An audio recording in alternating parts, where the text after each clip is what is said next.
많이 오른 상태잖아요. 그래서 좀 쉬어갈 가능성이 역시 높다. 지금 뭐 2차전지 밸류보다는 저는 모멘텀을 봐야 된다. 2차전지는. 그러니까 재료가 중요한 것 같아요.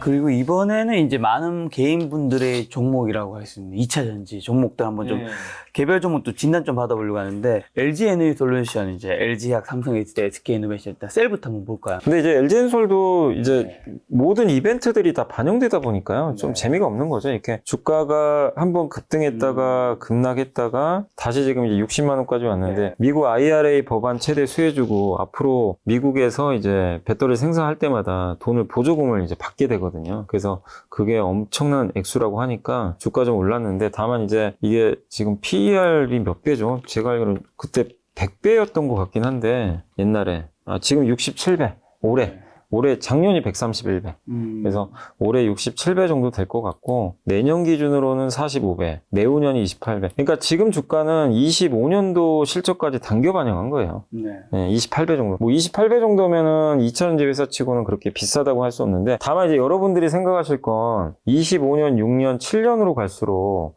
이 LG엔솔뿐만 아니라 많은 2차전지들 돈이 지금보다 훨씬 많은 돈을 벌 거예요. 근데 많은 돈을 벌게 됐을 때 PER은 낮아지게 돼요. 당연히. 왜냐하면 이 밸류에이션을 할 때 보통 처음에 초기에 성장할 때 밸류를 확 해줍니다. 그러니까 테슬라도 옛날에 그랬잖아요. 밸류가 정말 어마어마했잖아요. 근데 옛날에 우리나라 기억하실지 모르겠지만 과거에도 보면요. 이렇게 초기에 성장할 때는 밸류를 높게 주는데 이 어느 정도 돈을 벌어서 이제 돈 버는 이제 구조로 가면서 돈을 많이 벌죠. 근데 성장률은 떨어져요, 점점. 점점 떨어지게 되거든요. 그럴 때는 밸류를 떨어뜨려 버려요. 그래서 지금은 막 60배, 50배도 이렇게 비싸다고는 잘 안 해요. 어차피 성장할 거니까. 근데 나중에는 30배, 20배도 비싸질 수도 있어요, 밸류가. 그래서 그건 뭐 2, 3년 후의 문제니까. 그러니까 그때쯤 가서는 밸류는 한번 고민을 좀 해보시고, 다만 지금은 뭐 어쨌든 뭐 고밸류를 받는다고 해도 시장에서 뭐 2차전지를 사실 지금 뭐 밸류 비싸니까 뭐 나쁘게 보자 이랬으면 올라가지도 않았겠죠, 사실은. 그래서 지금 뭐 2차전지 밸류보다는 저는 모멘텀을 봐야 된다, 2차전지는. 그러니까 재료가 중요한 것 같아요. 그러니까 싸냐 비싸냐의 논쟁이 별로 의미가 없는 게 저도 사실 개인적으로 2차전지는 비싸다고 생각은 하거든요, 한쪽에선. 근데도 그 비싼데도 계속 가요. 그러니까 결국 시장이 원하는 건 지속적인 그 이벤트들이에요. 그래서 IRA 법안에서 LG엔솔이 또 수혜를 받는다 이러면서 많이 올라간 거죠. 근데 지금은 이벤트가 지금 없어요. 이제 이벤트 좀 약간 소진 구간이거든요. 그러니까 여러분들이 이 2차전지만 보신다고 해도요, 2차전지 이 산업을 어쨌든 이제 이끌었던 건 결국엔 전 테슬라로 보거든요. 테슬라가 어쨌든 전기차 시장 열었잖아요. 약간 큰형님 같은 이 테슬라가 주가가 자꾸 못 가면요, 우리나라 2차전지도 약간 조금 힘이 빠질 수밖에 없어요. 그래서 작년에 우리나라 2차전지 저는 안 갔던 이유 중에 또 큰 거 중에 하나가 테슬라 때문이라고 생각하거든요. 아시겠지만. 이때 완전히 망가져 버렸잖아요. 작년 그 에코프로 BM도 그렇고 많은 그 2차전지 섹터가 부진했던 이유 중에 하나도 사실 이쪽이 좀 있어요. 굉장히 안 좋았어요. 그러다 연초에 이제 갑자기 오르면서 전기차도 잘 팔리면서 이제 우리나라 2차전지는 이제 완전 다른 길로 좀 가게 됐지만, 근데 어쨌든 테슬라 주가가 안 좋은 거는 좋은 뉴스는 결코 아니에요. 그렇기 때문에 LG엔솔이나 뭐 삼성 SDI나 이노베이션이나 뭐 약간의 밸류 차이는 있지만 저 개인적으로는 좀 많이 오른 상태잖아요. 그래서 좀 쉬어갈 가능성이 역시 높다. 네, 그래서 재료 소진과 테슬라 좀 부담, 요것 때문에 좀 쉬어가지 않을까 이렇게 예상하고 있습니다. 3세 중에서는 어디를 제일 좋게 보시나요? 원래는 LG엔솔이 제일 좋긴 한데 LG엔솔은 근데 너무 많이 오른 거는 맞는 것 같아서 저 개인적으로는 지금 만약에 이 셀 쪽을 본다면 저는 삼성 SDI 쪽에, 왜냐면 삼성 SDI 쪽을 좀 선호하는 이유가 그래도 이 삼성 SDI가 아직 미국 쪽에 적극 투자를 안 하잖아요. 투자가 제일 보수적이었기 때문에 나중에라도 삼성이 좀 더 적극적으로 좀 하지 않을까. LG랑 SK는 진짜 투자를 많이 해요. 근데 이거 다 알려져 있잖아요. 그래서 삼성은 굉장히 보수적이에요. 미국 투자도 굉장히 제일 적고, 근데 미국에서 투자를 이렇게 적게 할 일은 저는 없다고 보고요. 또 이벤트가 남아있는 게 삼성이 어쨌든 이제 이번에 스텔란티스랑 미국에서 하게 되지만 원통형 배터리를 잘하고 있기 때문에 저는 개인적으로 GM이라든가 이 고객사가 앞으로 늘어날 가능성이 높다고 보거든요. 그래서 삼성 SDI는 저는 좀 이 3사 중에서 그래도 좀 낫지. 밸류는 SK 이노베이션이 제일 싸요. 그러니까 가격 부담은 제일 없어요. 그래서 가격적으로 접근하신다면 SK가 날 수 있는데 다만 이제 모멘텀 측면에선 삼성 SDI가 조금 저는 제일 적게 했기 때문에 그만큼 나중에 더 많이 하지 않을까. 벤더를 보실 때도 삼성 벤더 쪽 계속 보는 것도 괜찮다고 봐요. 그만큼 투자를 덜 했으니까 더 나오겠죠. 예. 누군가는 2차 전지에서 삼성전자 넘어서는 시총 나올 거라고 하던데 어떻게 이사님은 2차 전지에서 네. 삼성 390조? 네, 한마디로 LG에너지솔루션이 아. 뭐 삼성전자를 넘어설 것이다. 몇 년이 지나면. 아니 그렇게 되려면 네. 제가 봤을 때는 중국 시장까지도 먹어야 될 것 같은데요. 네. 왜 이 말씀을 드리냐면 중국까지도 이겨야 그 시총이 가능하죠. 삼성전자가 지금은 뭐 요새 주가 좀 부진하긴 하더라도 이미 사실 보면요. 우리나라 2차 전지 시총 몇 개 합치잖아요. 네. 벌써 삼성전자 넘었어요. 이미 삼성전자랑 거의 똑같아요. 음. 근데 이제 단일 기업이 그렇게 되기는 좀 쉽지는 않은 게 일단 2차 전지는 반도체랑 제가 한번 비교를 해볼게요. 네. 반도체가 중국도 지금 반도체를 하려고 노력하긴 하지만 어쨌든 지금 삼성전자, 하이닉스, 마이크론 3사 외에는 없잖아요. 네. 없어요. 근데 여기에 만약에 중국 회사가 들어오기 시작한다. 그럼 상상을 해보시면 네. 아마 삼성전자 주가가 한 최소 30% 빠질 겁니다. 네. 경쟁이 치열해지니까. 그 중국 시장 잃어버리겠죠. 그럼 이건 누가 봐도 알잖아요. 밸류가 떨어집니다. 그러면 지금 주가 유지가 안 돼요, 당연히. 네. 근데 그렇게 생각하신 분은 없잖아요. 미국이 중국을 좀 못하게, 반도체 아예 만들지도 못하게, 장비 수출부터 규제 다 하잖아요. 네덜란드까지 가가지고 야 하지 마, 수출하지 마. 그러니까 이게 진입장벽을 만들어져 버렸어요. 그러니까 워런 버핏이 항상 얘기하는 거 있잖아요. 진입장벽.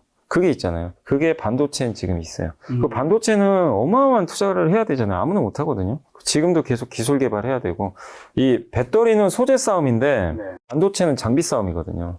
이 웨이퍼에서 장비를 얼마나 잘 컨트롤해서 최적의 반도체를 만들어내느냐 이 싸움이고, 배터리는 소재를 잘 섞어가지고 요거에 최적의 소재 배합을 해야 되거든요. 그렇게 해서 안전적으로 만드는 거죠. 네. 약간 그 차이는 있는데 어쨌든 저는 이 반도체가 어쨌든 경쟁 우위가 있는 거는 결국엔 전 세계 시장에서 3개 업체밖에 없다는 거.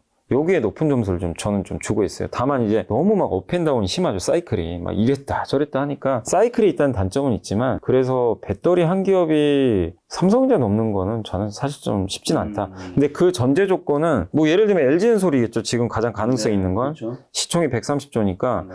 그럼 여기서 3배가 올라가야 되잖아요. 네. 만약에 삼성전자 이기려면 3배. 그러려면 중국에서도 CATL하고 맞짱을 떠야죠. 중국을 잡아줘야죠. 근데 우리나라 지금 배터리 회사들은 미국과 유럽은 잘하잖아요.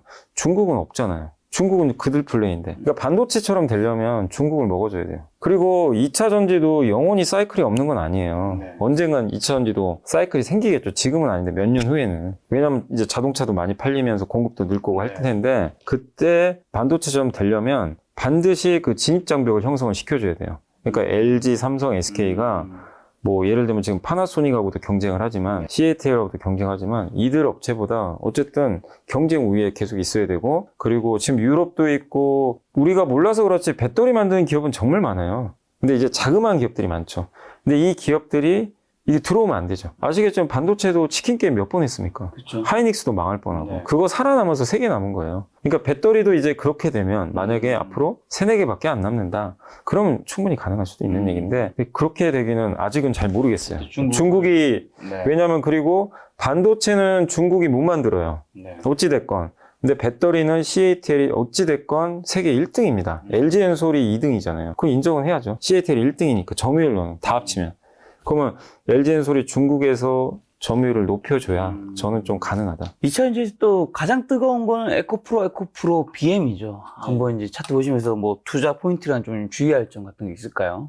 에코프로 BM은 정말 좋은 기업이죠. 예, 왜냐면 이제 확장성이 대단한 기업들이고, 뭐 아시겠지만 에코프로 같은 경우만 해도 주가가 이게 80만 원이니까 몇 배 갔죠? 지금 단기간에 8배 갔잖아요. 단기간에 넉 달 만에 8배예요. 그래서 참 많이 오른 건 좀 사실인데, 그 올라갔던 이제 배경은 에코프로가 이제 에코프로 BM이 양극재를 만드는데 그 앞단에서 전구체 하잖아요. 전구체, 폐배터리, 예, 이런 것들, 또 광물, 이런 수직 계열화를 워낙 잘 해놨고, 그렇기 때문에 그 가치를 인정받으면서 또 유럽의 원자재법, 또 미국의 IRA 법, 이런 수혜를 이제 누리면서 주가가 올라왔는데, 다만, 아니, 뭐 그런 가치를 인정받아서 오른 건 좋은데, 너무 좀 급하게 오른 거는 같아요. 그러니까 아니, 넉 달 만에 8배가 올랐어요. 이거는 아무리 봐도 기업이 좋고 나쁘고를 떠나서 주가는 조금 너무 좀 빨리 올라갔다. 그러니까 계단식으로 뭐 이렇게 올라갈 수도 있었겠지만 어쨌든 지금은 너무 넉 달 만에 좀 빠른 상승이 나왔기 때문에 좀 쉬어가는 구간 아닌가. 여기서 뭐 빠집니다, 오릅니다. 이건 저도 잘 모르겠어요. 궁금한 거는 이렇게 이제 에코프로 그룹이 좋은 기업이면 그전에도 좋은 기업이었을 텐데 이때는 이렇게 가만히 있다가 이때 이렇게 가파르게 그러니까 주가가 오르는 참 그게 쉽지 않네요, 근데 주가는. 여기에 올라간 이유 중에 하나도, 그러니까 주식은요, 미인대예요, 미. 뭐냐면, 사람들이 다 예쁘게 봐줘야 돼요, 사실은. 네. 근데 기업 가치가 뭐, 이때하고 이때가 뭐, 똑같았을 수도 있어요. 네. 그렇지만, 이렇게 좀 간 배경 중에 가장 저는 큰 게, 어쨌든 이제 개인 투자자분들이 관심도 있었다고 생각하거든요. 개인 투자자분들이 굉장히 많이 사셨잖아요. 그쵸? 수급이 없으면 못 갑니다. 네. 당연히 관심이 있어야 돼요. 아무리 같은 기업이라도 개인이 여기서 지금도 똑같아요. 안 샀으면 올라갔을까요? 안 갔죠, 당연히. 안 갔겠죠. 개인이 안 샀으면 그만큼. 그렇기 때문에 수급도 큰 역할을 했고, 또 개인들이 이게 매수를 하면서 주가 올라가다 보니까 무슨 일이 발생해요? 공매도 세력들이 또 항복하죠. 그럼 공매도는 손절하기 시작하는 거죠. 더 올라가는 거죠. 그런 것도 있었고, 이때 또 유럽에서 3월에 원자재법 나온다. 네. 재료도 있었거든요. 재료. IRA 법안 3월이나 4월에 확정된다. 네. 이런 기대감. 또 테슬라가 연초에 봤더니 자동차 가격이 인하했는데 또 차가 잘 팔렸다. 테슬라 살아났고 이런 것들.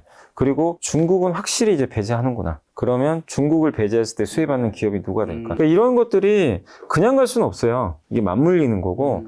그 다음에 에코프로 보시면 지금 내년 수치니까 내년에 어떻게 될지는 저희는 모릅니다. 모르는데 내년 기준으로 PER이 16배밖에 안 돼요. 내년 기준. 내년에 돈을 한 1조 정도 벌 걸로 지금 나오잖아요. 그러니까 이렇게 보면 주가가 비싸다고 또 할 수도 없어요.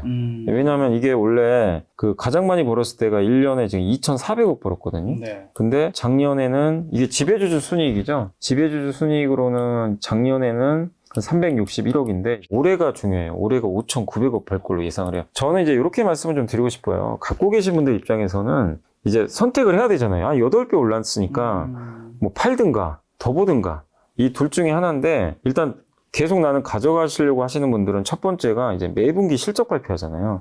이만큼의 실적이 나와줘야 돼요. 그러니까 예상보다 잘 나오는 걸 확인하셔야 돼요. 왜냐하면 이 정도 올라왔기 때문에 사람들이 봤을 때는 이제 검증을 한단 말이에요. 이 정도 돈 벌 수 있나? 그 숫자들은 매분기 확인하셔야 됩니다. 그래서 이번 1분기에 2,454억이란 영업이익 전망이거든요. 요게 나오는지, 요 이상 나와야 되겠죠, 당연히. 요 수치를 계속해서 검증을 하시고 요게 만약에 자꾸 미달하고 막 이러면요 주가가 좀 실망할 수도 있죠. 주가 많이 올랐기 때문에. 그리고 혹시 보유하신 분들 중에 어쨌든 이제 앞으로 내년까지 요 정도 실적은 충분히 나올 수 있다고 공부도 해놓으시고 명확하게 알고 계신 분들은 당연히 가져가야죠. 뭐 많이 올랐다 하더라도 더 상승 여력이 있으면 가져가는 건데 그런 분들도 계실 거예요. 그냥 단지 분위기 때문에 2차전지 좋아서 그냥 나는 공부 안 하고 그냥 샀다. 근데 수익 많이 났다. 그런 분도 계실 거예요. 근데 저는 그런 분들은 지금이라도 빨리 팔아야 된다고 생각해요. 아니 자기가 제대로 분석도 안 하고 갖고 가는 건 아닌 것 같아요. 그리고 주가가 8배 올랐기 때문에 왜 이 말씀을 드리냐면 본인이 모르고 투자했는데 주가가 막 흔들리잖아요. 결국엔 못 견뎌요. 근데 명확히 아시는 분은 흔들려도 야 이건 분명히 이 정도 레벨까지는 가. 내가 알아. 그러면 안 흔들리고 오히려 더 추가 매수할 수가 있어요.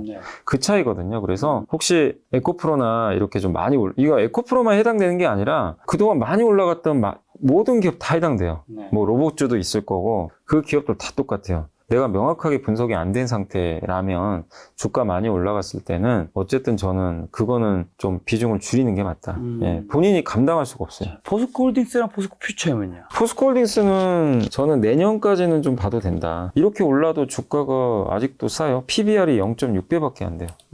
자산가치 1배도 안 됩니다. 이렇게 올랐는데도. 그리고 돈도 그리고 기본적으로 철강이 깔고 들어가잖아요. 깔고 들어가고 지난 15년간 그냥 어쨌든 왕따 당했어요. 15년간. 2007년 중국이 투자할 때 한참 이제 올림픽 때문에 투자 많이 했거든요. 그때 75만 원 갔었거든요. 그리고 나서 중국 버블 터지고 15년간. 뭐 철강 경기 안 좋으니까. 근데 이제 리튬 때문에 이제 시작했잖아요. 그래서 이게 여기서 끝난다고 보진 않아요. 그리고 내년까지는 좀 보셔라. 왜냐하면 포스코는 아마 모르신 분은 없을 거예요. 뭐 어떤 회사인지 다 아실 거니까 명확하게 이제 분석 가능하실 것 같은데 내년에 아르헨티나에서 이제 수산화 리튬 생산을 할 거예요. 그래서 그게 제대로 양산되는지까지는 한번 살펴보세요. 기대감이 있으니까. 그러니까 아직 우린 기대를 하고 있잖아요. 그 이벤트는 내년이에요. 그럼 남아있죠, 아직 기간이. 그리고 올해 또 좋은 게 중국이 부동산 부양을 해요. 철강 경기도 작년보다 올해가 좋아질 겁니다. 그러면 본업도 더 좋아질 거고, 리튬은 내년까지 기대되고, 그렇다고 주가가 터무니없이 비싸지도 않아요. 밸류가 PBR 0.6배. 이 정도. 그리고 기본적으로 요새 주가 올라서 그렇지만 배당은 최소 3, 4%또 배당도 줍니다. 그래서 저는 포스코는 들고 계시는 분이라면 네. 그냥 적금 들었다 생각하고 네. 한번 좀 내년까지는 들고. 그러니까 근데 나는 뭐 이 정도에 만족하겠다. 그럼 뭐 파시는 거지만 그게 아니라면 포스코는 좀 가져가도 밸류 부담은 없어요. 퓨처엠도?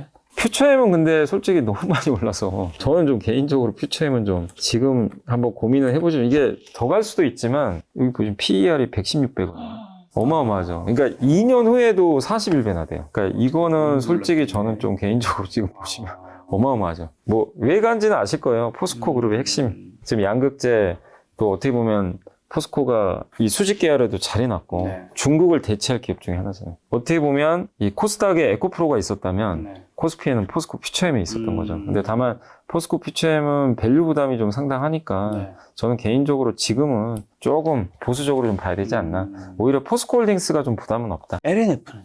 LNF는 교환사채인가요? 그거 발행했다고 하더라고요. 그래가지고 오늘 좀 저희 방송하는 날 주가 좀 안 좋더라고요. 오늘 7%. 이것도 좀 많이 올랐었어요, 최근에. 근데 LNF도 지금 양극재 기업인데 사실 에코프로 BM하고 비교를 되게 많이들 하시잖아요. 예, 근데 상대적으로 못 올랐거든요. 근데 저는 LNF는 어쨌든 이제 교환사채 발행한다는 건 증설한다는 또 얘기가 되니까 그만큼 성장하겠다는 거고 경쟁사에 비해서 주가가 많이 못 올라갔고 그 이유가 왜냐면요. 에코프로 BM은 에코프로 통해 가지고 전구체를 받아요. 네.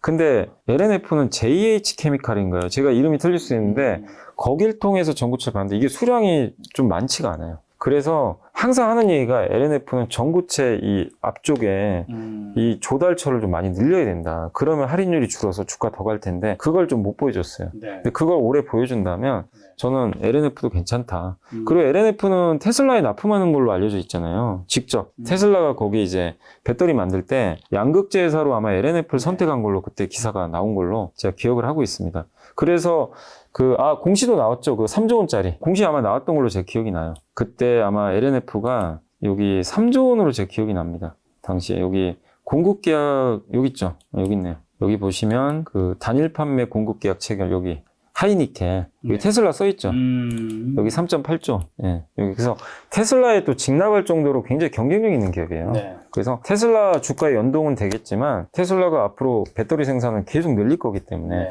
그래서 저는 LNF도 좋게 보는 게 우리나라 LG 쪽으로 많이 납품하는데 LG 말고 테슬라에 직납했다. 이게 왜 중요하냐면 테슬라에 납품을 하면요. 만약에 배터리를 만들고 싶어하는 또 신생 업체나 다른 또 회사들도 있어요. 완성차 업체 중에. 옛날에 폭스바겐도 만들고 싶어 했거든요. 네네. 또 중국 회사들도 있을 거고 테슬라에 납품을 했어?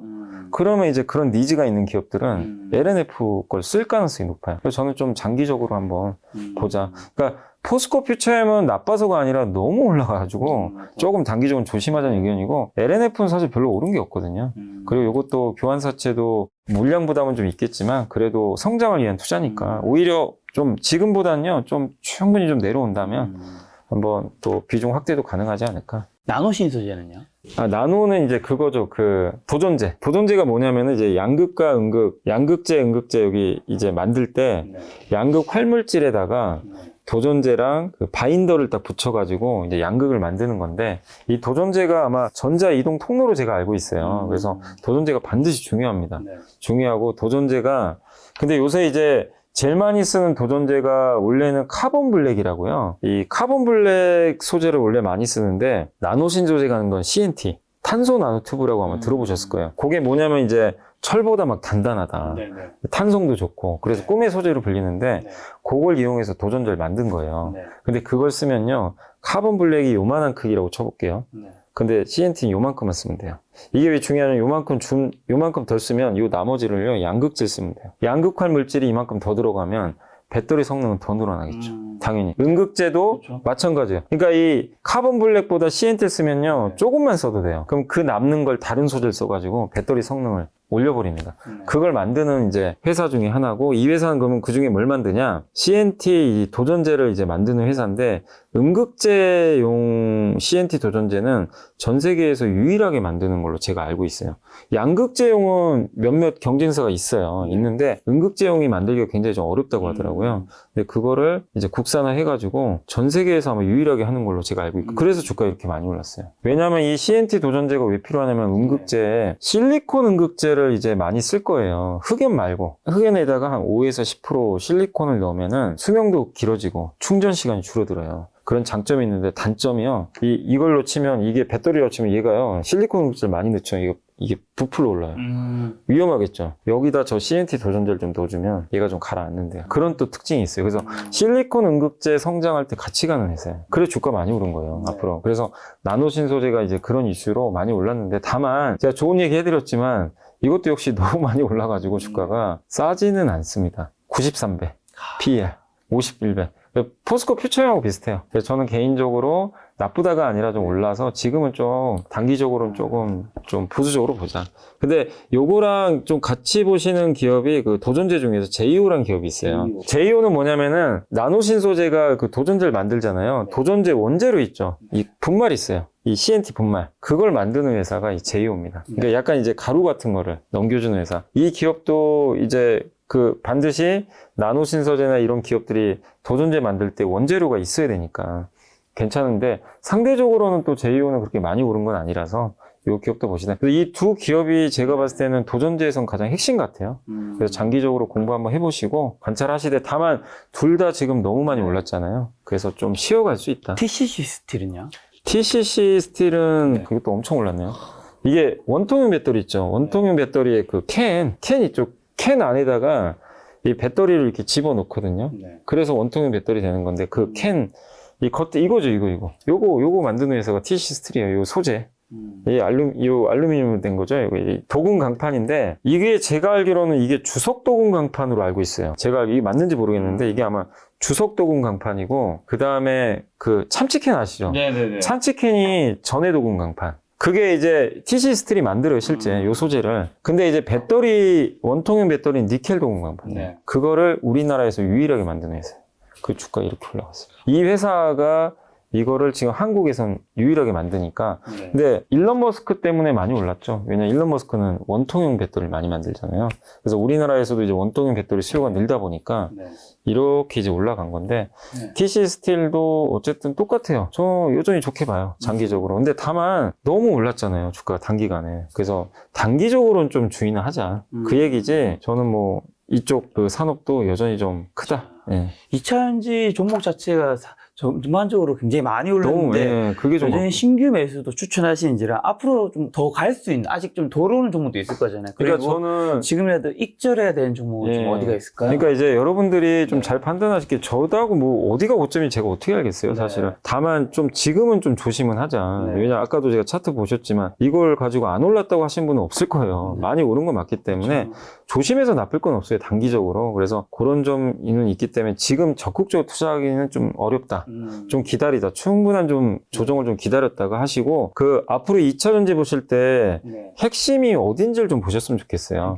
그러니까 제일 중요한 게 양극재에서 하이니켈. 그러니까 뭐 LNF나 에코프로비엠이 괜히 간 건 아니에요. 포스코 퓨처. 그런 하이니켈 쪽에 경쟁력 있는 기업들은 계속 좀 잘 관찰을 해주시고, 그 다음에 또 한 가지가 아까 말씀드린 대로 실리콘 음극재. 음극재 중에서 흑연보다 이제 실리콘 많이 쓸 거예요. 그거 만드는 기업들이 몇 개 있어요. 포스코도 해요, 그거.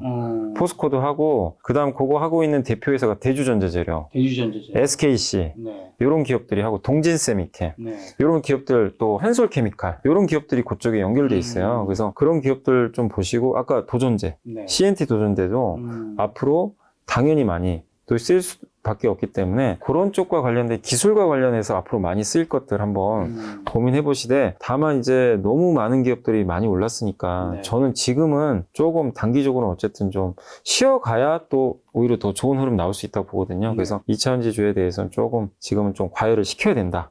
그렇게 좀 말씀드리고 싶고, 그 다음에 지금 2차전지를 만약에 좀 투자하고 싶으신 분이면 좀 못 오른 게 있다면, 제가 봤을 때는 저는 개인적으로 SKC가 좀 괜찮아 보이더라고요. 이게 못 갔잖아요.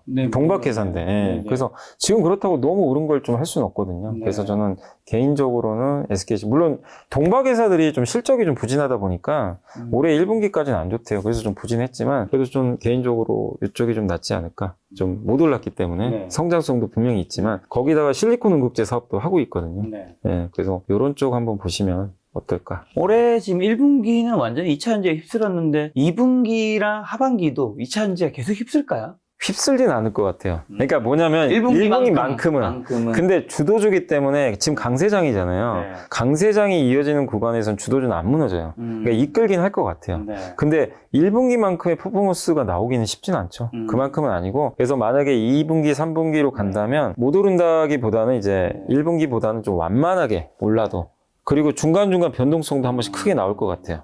그리고 D를 받쳐주는 또 섹터들이 나오겠죠. 네. 예, 2, 3분기에는. 그렇게 좀 움직이지 않을까.